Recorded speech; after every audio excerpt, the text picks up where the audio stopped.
Hello dear friends, my name is Dr. Aisha. Today we will discuss here about the disadvantages of DNC. DNC क्यों की जाती है और DNC के क्या नुकसानात हो सकते हैं, आज हम यहाँ पर डिस्कस करेंगे।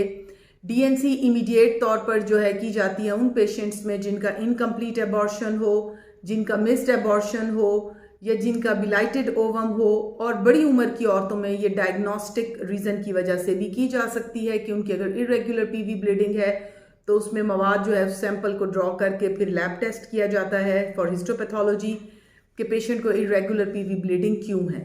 यहाँ पर मैं यंग पेशेंट्स की बात करूँगी कि जिनका मिस्ड एबॉर्शन होता है या इनकम्प्लीट एबॉर्शन होता है या आरपीओसीज यानी कुछ बेबी के पार्ट्स या प्लेसेंटल पार्ट्स अंदर रह जाएं, फिर उस सूरत में हम डीएनसी रिकमेंड करते हैं।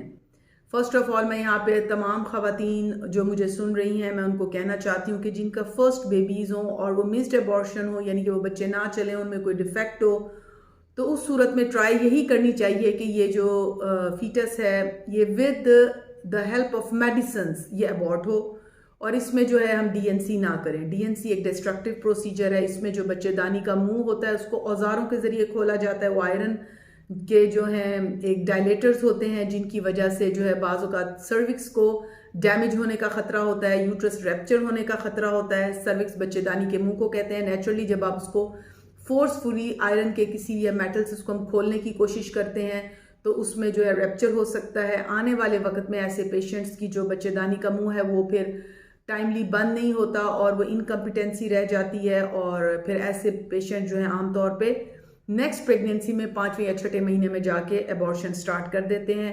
इस सूरत हाल में हम बताते हैं कि आप लोग ट्राई करें कि जो फर्स्ट प्रेगनेंसीज हैं अगर इनमें बहुत ज़्यादा ज़रूरत ना हो तो ये प्रोसीजर ना करें, बल्कि पेशेंट्स को रिकमेंड करें कि वो विद मेडिसिन इस बेबी को अबॉर्ट करें।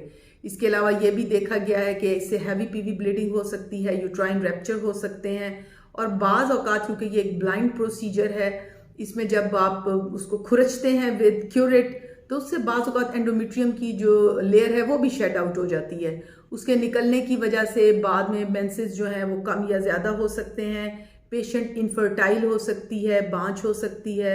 सो डियर लेडीज़, अब और बहुत सारे तरीके हैं, वैक्यूम के ज़रिए हम सक आउट कर लेते हैं कि आप लोग जो हैं जो दाइयाँ हैं या LHVs हैं जो कि नॉन कॉम्पिटेंट जो इन्होंने खोले हुए हैं और लोग वहाँ चले जाते हैं और डीएनसियाँ करा लेते हैं और फिर आने वाले वक्त में वो इनफर्टिलिटी या हैवी पीवी ब्लीडिंग या फिर और कॉम्प्लिकेशंस के साथ रब्ता करते हैं, तो अपने गायनाकोलॉजिस्ट से रब्ता करके फिर आप लोग ट्राई करें कि आप इस किस्म के प्रोसीजर्स में लैंड करें।